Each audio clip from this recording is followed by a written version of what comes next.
e bandiraɓe yeɓiyankoɓe Nangue TV min calmini on goto kala inde muɗum e yettode muɗum eɗen ɗo e duɗal Ɓouri Sina ngal ceerno Djalaldine Ba woccude ngo Madina Gounass hande woni rafta duɗal ngal alhamdulillah rabbil alamin gari ko jokkade hen inchallah mawla e oɗo saaha noon ko sappore pompier wonɗo jangguinde sukaɓeɓe jangguinde yimɓe gaz woni o lewti o huɓɓi holno ñifirte holno waɗirte o saaha ko kamɓe goni e famminde julɓe min kettoɗenɓe inchallah mawla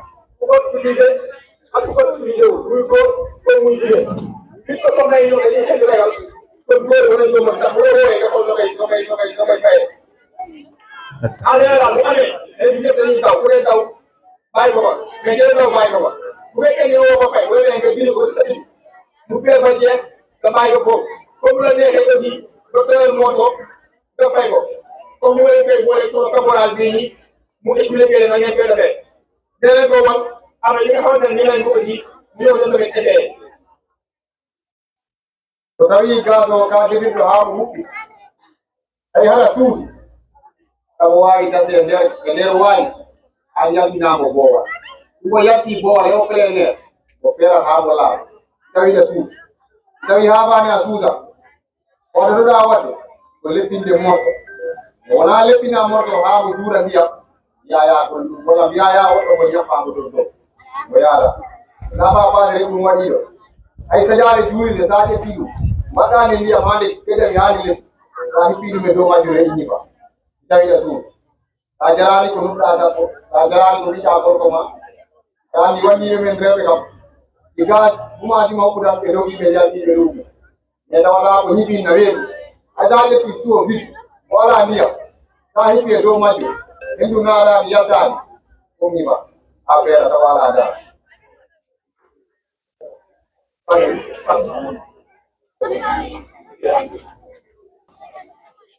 ini ko baax ah ini lu baax a baax voilà baax voilà léegi ñu suivre ah kii moom da doon tàngal ndékki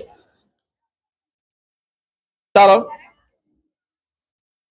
yow bi ñëw na voilà mi ngi nii dafa enflammé gaz baa ngi tàkk xoolee ko nu muy def nu ngi koy fayee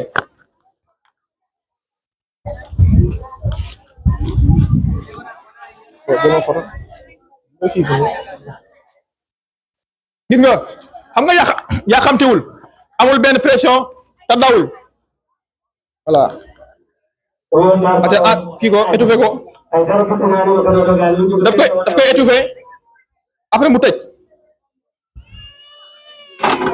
yaa ngi gis no tëjal rek jaru ngay bindeel sax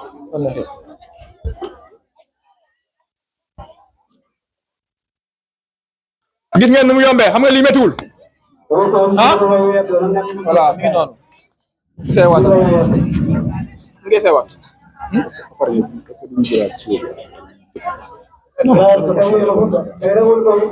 baax na voilà si waat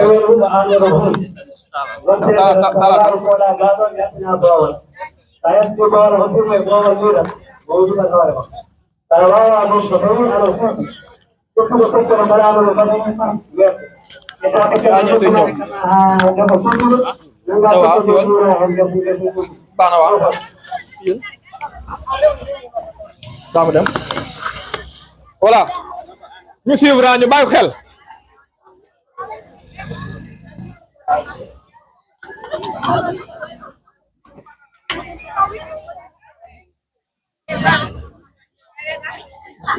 ah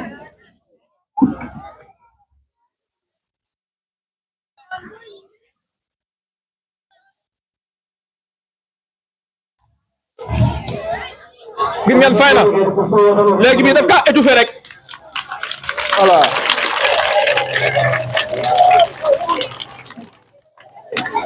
baax na foofa waaw léegi dañoo bëgg benn soxna mu ñëw woon tey mu essayé kenn rek mu ñëw essayé dalak mu ñëw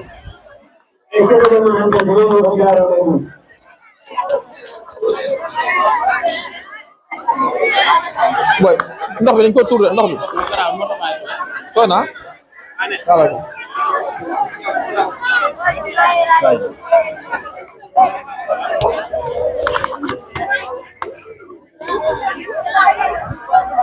waaw da ngay ci rek après nga tëj dégg nga teg ci tëjal gaaw tëjal voilà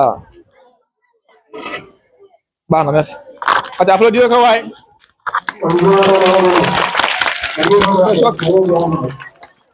ñëwaatal na keneen ñëwaat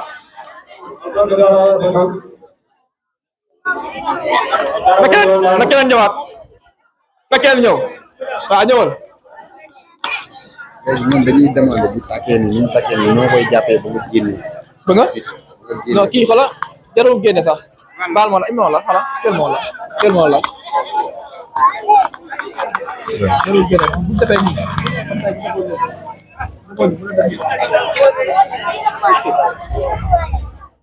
jarul tourné bu la neexee jarul tourné boo ko defee nii boo defee ak da ngay tëj rek jarul ngay tourné parce que day tàng da ngeen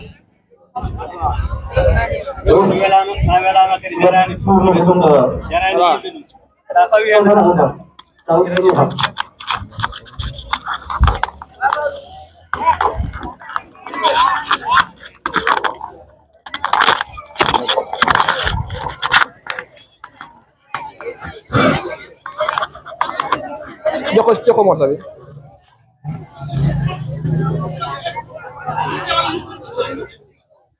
mot sa kol gi dégg nga ñëwal tegal rek nga tëj voilà tëjal non nii waaw ne gis ngeen moom léegi la utilisé lii kese lii voilà na kenn ñëw rek mu jeex kenn rek mu jeex na kenn ñëw rek mu jeex ñëwal ngeen ragal c'est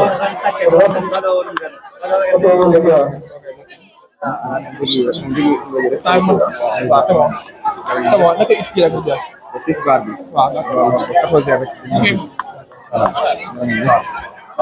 ñii dañooy ñëwaat ci lii xam nga ñi ñëwoon nañ fii dañooy dañooy def lii tam incha allah ko jeexu jafa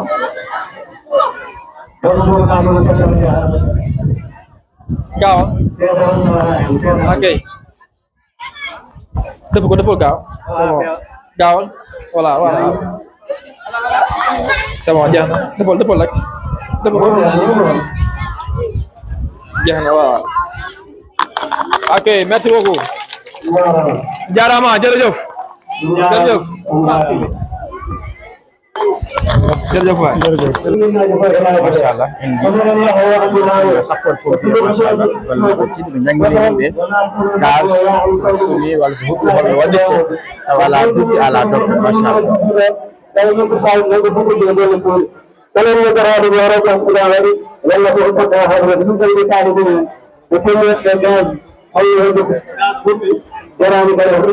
Ajar gaza malafat ini wala sare kuri kita kita berana ibadi wala dia asal kalau dia kita ke sore kita sore में gaza apa kami kita sore untuk kita terkait Allah Tuhan Jara manusia jodi mato ala number 10 sona interken jodi pade kadi ko français de bare ne to ko dal do sina reftu mo hande no biiden ni o don nyalawma aset hawre ciafan tati e go lewru men me taw nyaddi ben no gasse tey machallah Bonjour mes chers invités.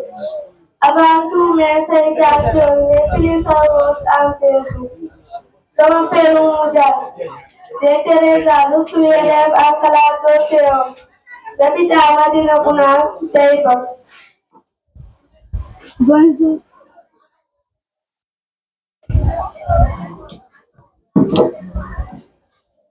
Bonjour mes chers invités. Mes salutations les plus distinguées envers vous. Je me nomme Koumba Diaw, j'ai 15 ans. Je suis élève en classe de CM1. J'habite à Madina Gounass, plus précisément à Mantoulaye.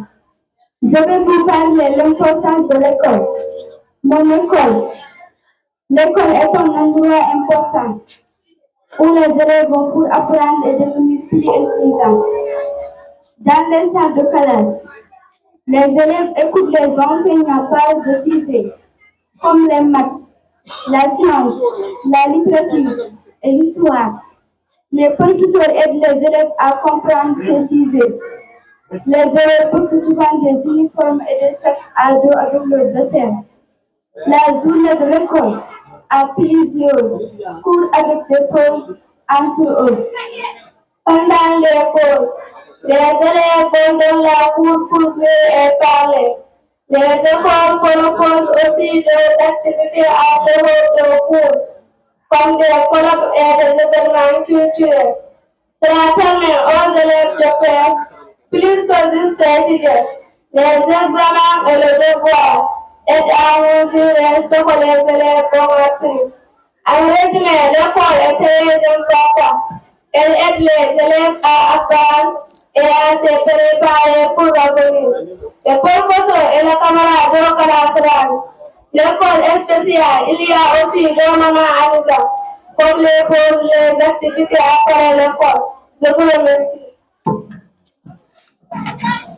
أعوذ بالله من الشيطان الرجيم بسم الله الرحمن الرحيم سبح اسم ربك الأعلى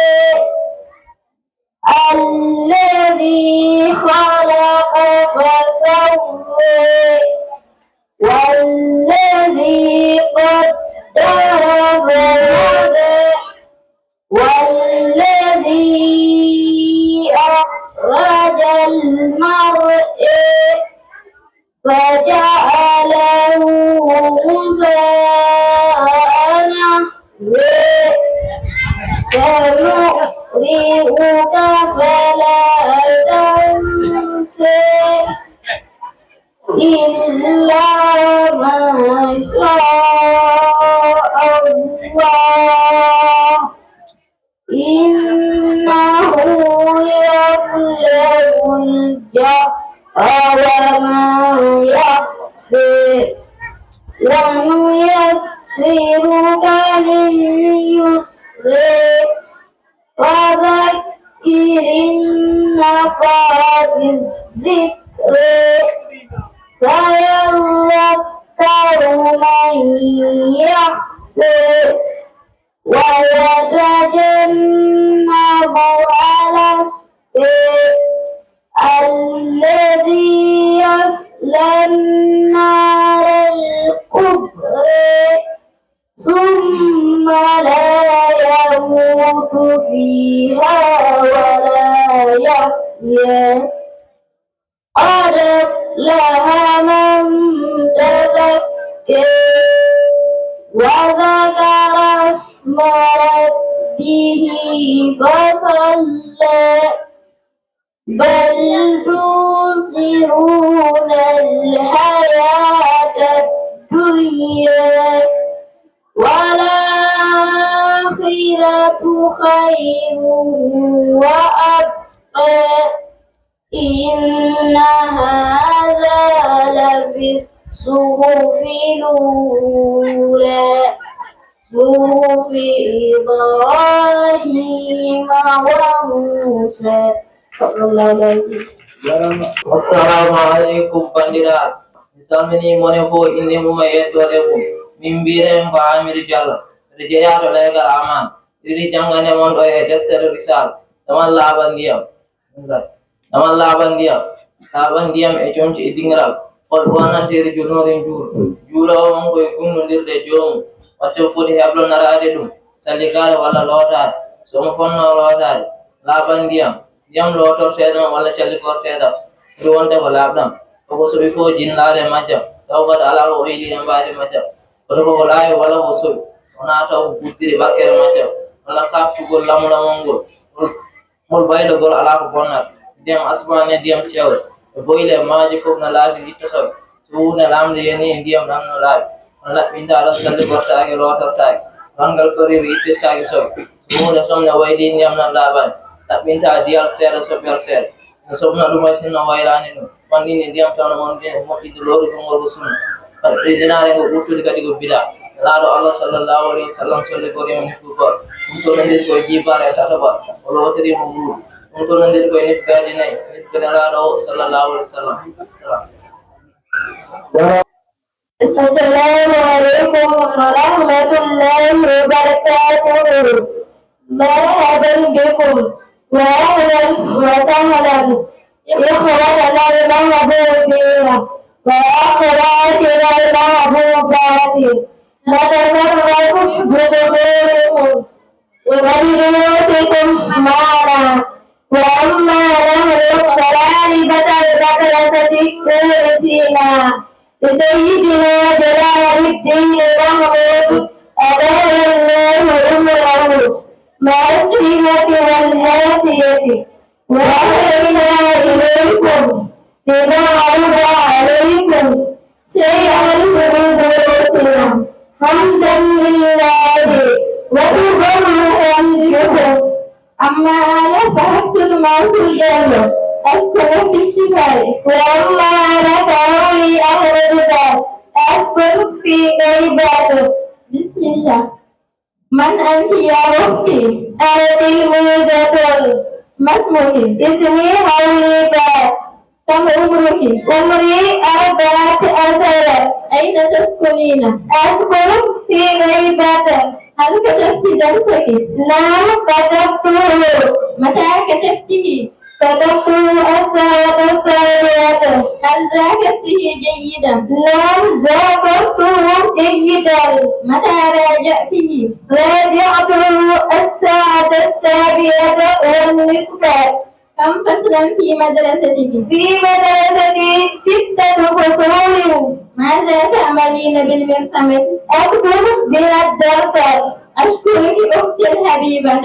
لا بأس عليك زميلتي عزيزتي. شكرا لكم على حضوركم وجزاكم الله عنا خيرا. السلام عليكم ورحمة الله وبركاته.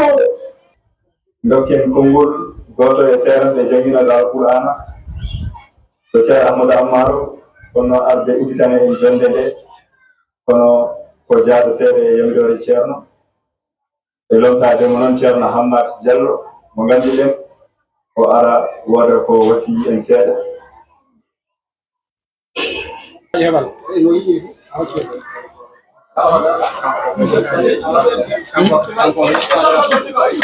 Assalamualaikum warahmatullahi ta'ala wabarakatuh.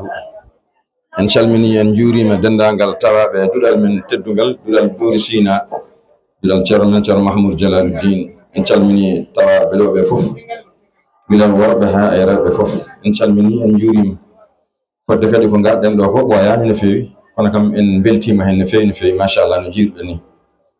Eyyi no mbirni tan gandal ko hunde wonde fayida no fewi. En gandu gandal ko ɗum serndi neɗɗo e ko wona neɗɗo.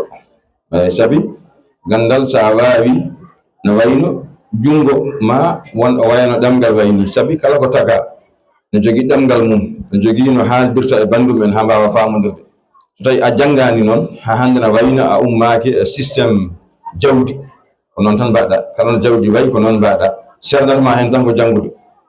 Ɓe mbi noon neɗɗo jiɗɗo andude aduna la budda janga ma janga ne ganda aduna. Jiɗɗo kadi andude ko faate l'aakhara ko ma janga ne ganda ko faate l'aakhara holno gollirte holko rentete. Jiɗɗo andude kanje ɗiɗi fof kadi ko gandal. Mbi kadi annabi Suleyman alayhi salam o sumnanoma geɗe tati yo ƴettu hen gotel o woko ɗiɗi keddiɗe. O sumna gandal e laamu e ngalu joƴƴina yeeso makko ɗo. O labi gandal ngal o yehi o daro yito laamu tawi ene gonga ne foori ne wonko jogui kono ƴeewi tawi so yaadani e gandal wawa yaade o abbiti gandal wiyani ko musidɗo mo wawa sertude. Ko noonne kadi ngalu ngune kadi ngalu ne yonta ne waɗi fayida ne sohla ngalu ne ƴeewi ƴewtidi tawi so yaadani e gandal yahata abbi gandal. Ay ndew subino kanko annabi Suleyman gandal laamu tawtibo ngalu tawtibo. Ndekente noon mbatten hakkillaji men no feewi ko gandal tan woni hunde fof. ganda tan woni kadi ɓe mbi famɗa suura heewa lammina ɗum noon goto fof yo wattu hakkille alhamdulillahi rabbil alamin saka noon kadi ngal ɗo dental saka noon kadi ngoɗo wuuro jangde ko hunde moƴƴere no feewi janguɗo tan ɓuri teddude emo janggani janguɗo ɓuri teddude emo janggani ko noon Allah waɗi e ɗum noon mbatten hakkillaji men no feewi enen sukaɓe ɓe jaɓen jangude sabi nelaɗo sallllahu alayhi wa sallam ne haali o wi goto fof yo wattu hakkille heblono geɗe 5 e hade geɗe 5 garda yo heblono geɗe 5 e nder geɗe 5 nde o wuuri nde yo toppito o profita gurdam ɗam e caggal gurdam ɗam nde wuuri nde ɗo o gollata ko moƴƴi o rento ko boni o wuura hen o wuura e jaam o wuura e kisal e sutura so maayi kadi ɗum nafoyamo to maayde to ngam gurdam ɗam so gollani hen ko foti gollude ko ha maayde ari fatima ko noonne kadi nde woni cukalel nde misal ne wawi noon no kaaliram min wasa wadde tartibo wasa rewdirde kono kanji fof kam mbaɗi ngar so Allah haaji nde gonɗa cukalel nde tawaɗa aɗa lakkiti ala ko fawe dow ma sabi ñamdu ma e yardu ma e koltu ma fof ka joganaɗo ɗum noon profite gila sohla arani jangga daña hen gandal mangal sabi so yi ha ɓooyi seeɗa ka tottitteɗo hoore ma an jogtoto hoore ma dokkeɗa debbo jogoɗa cukalel ngara kadi jogoɗa ayi sa janggano haadema dañde sohla ari a hayti janngude ko noon cagatagal ma ne gonɗa sagate nde profite wooda ko mbaɗɗa hen ko adi ne naywata so tawi a naywi a heɓano wadde cagatagal ko poɗɗa wadde ha cagatagal ɓoccitimama hanti a wona baɗowo ɗum eyyi ɗum ɗo e ngalluma sa ngani gonɗa galo nde profite mbaɗana hoorema mbaɗana rendo ma ko adi nde ngallu ngu yahata sabi sa waɗani ko poɗɗa wadde sanga nde dañƴa nde ha ɗum ɓoccitimama sa wasoyi hanti a wona baɗowo e ɗum noon tinnoɗen no moƴƴi e jangde nde jinnaɓe ɗone kadi no mbasiye e ɗum ɗo kam tottire sidda a jiiri guite men ɗemgal arabiya ko ɗemgal l'islam julɗo fof no foti wawde arabiya wona arabe o jeeyi ɗemgal ɗum ko julɓe ko ɗemgal l'islam sabi soɗen juula ko jangga tan ko arabiya soɗen wirde men teddunu ɗum fof ko arabiya waɗa ndeke ɗemgal arabiya wona ɗemgal arabe ɓe jeyde ko julɓe jeeyi ko ɗemgal police ko julɓe jeeyi ko fof waɗi hen fodde ko keɗɗino ɗo ko ɗum ko hunde wande fayide ne foti ñiklude yimɓeɓe e tinnade hen no moƴƴi ha mbawa eyyi micro o yeehi seeɗa eyyi ɗum noon enen kirjina hen micro o yeehi coura oski han coura ko jaɗɗo de eyyi joni noon enen mbasiyoɓe tan kamɓe jinnaɓe kala yoɓe jarlito ɓe ƴetta sukaɓe mabɓe foof ɓe mbaɗa ɗum e jangde ɓe mbaɗa ɗum e jangde ɓen jangga